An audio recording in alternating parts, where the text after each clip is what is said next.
June 22nd, 1941, 03:15 in the morning.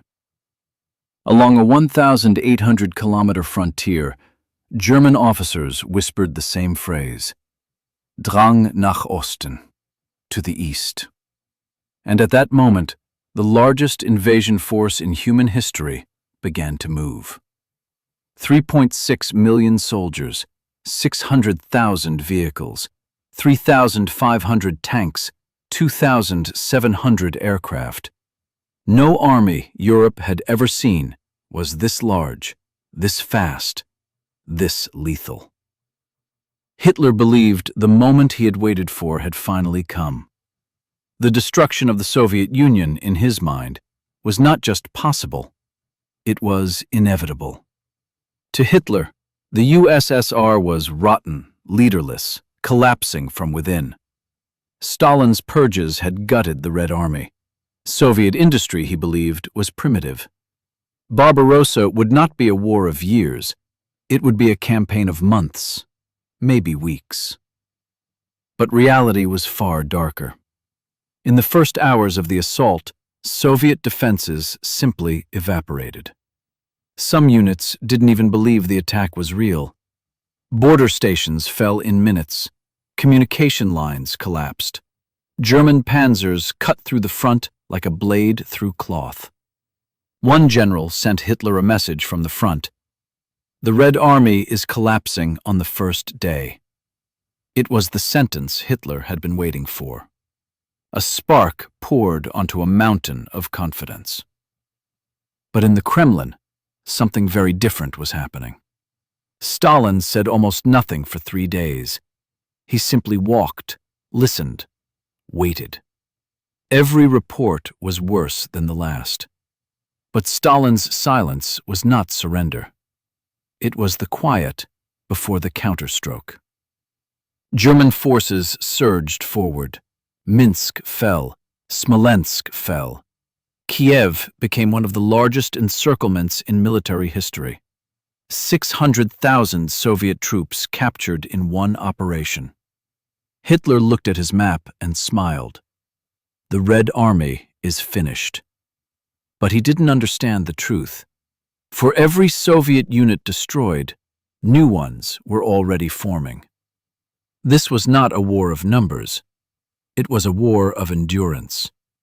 And the Soviet Union could endure more than anyone expected. As the Wehrmacht pushed toward Moscow, a new enemy emerged. Distance. Roads turned to mud, bridges collapsed, fuel convoys lagged behind. The panzer divisions that once advanced 40 kilometers a day now crawled at walking speed. Then came a force more powerful than any army, Rasputitsa, the infamous Eastern Mud. Tanks sank, trucks stalled. Soldiers waded knee-deep through freezing sludge. The German war machine was grinding itself to dust. And then, one morning near Moscow, white flakes began to fall. Winter had arrived, early and brutally. One of the coldest winters in Russian history. German soldiers faced minus 40 degrees Celsius temperatures in lightweight summer uniforms. Oil froze.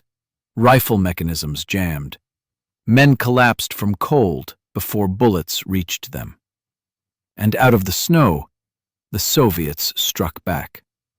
Fresh Siberian divisions trained for this climate. New T-34 tanks immune to mud and frost. And Stalin's order, not one step back. For the first time, the German advance stopped. The Red Army counterattacked.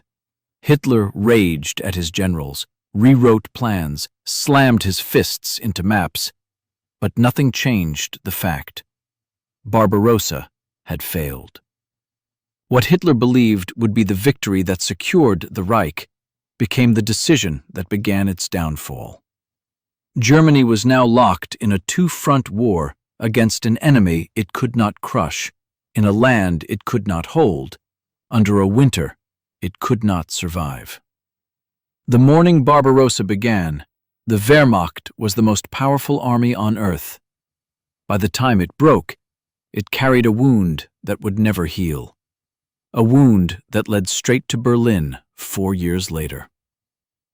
June 22, 1941, was not the day the Soviets fell. It was the day Nazi Germany began to die. Everything that followed was simply the long, burning fuse, slowly ticking its way toward the Reichstag.